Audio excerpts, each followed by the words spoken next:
Today, more than a decade after the first find, an extraordinary collection of some 100,000 prehistoric Yupik artifacts, the largest such collection in the world, sits in a small newly opened museum in Quinhagak, home to an indigenous community of about 700 people.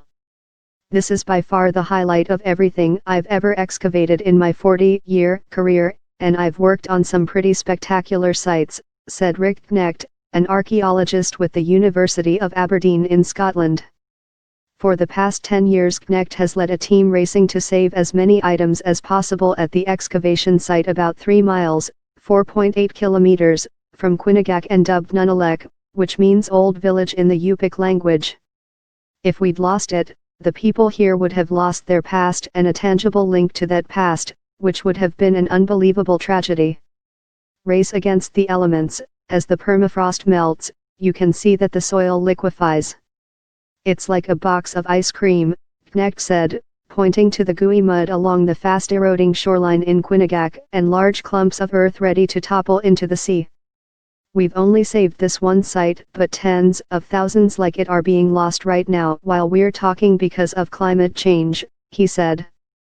In some places in the Arctic, the coastline has gone back more than a mile.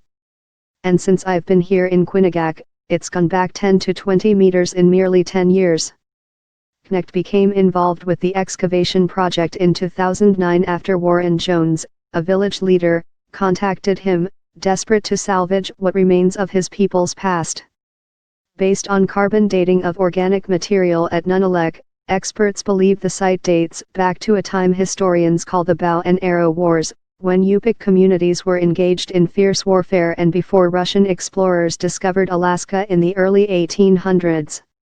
This was our heritage and we had to preserve it, recalls Jones.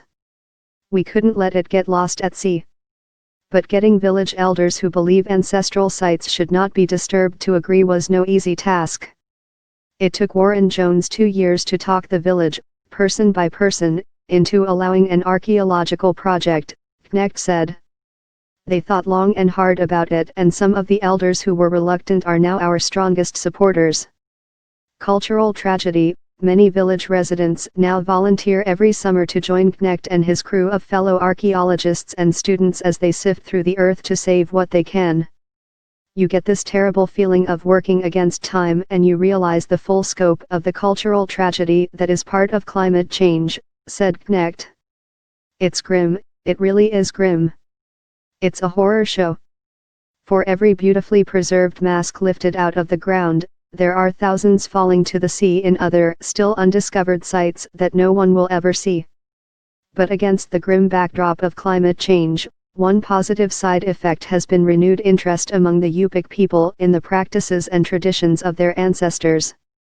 A number of villagers in Quinhagak are carving replicas of the artifacts found at Nunalek. Students at the local school have set up a traditional dance troupe and many have started to learn the Yupik language. Not to mention the immense pride felt by the locals at having a spectacular collection that would be the envy of world-class museums.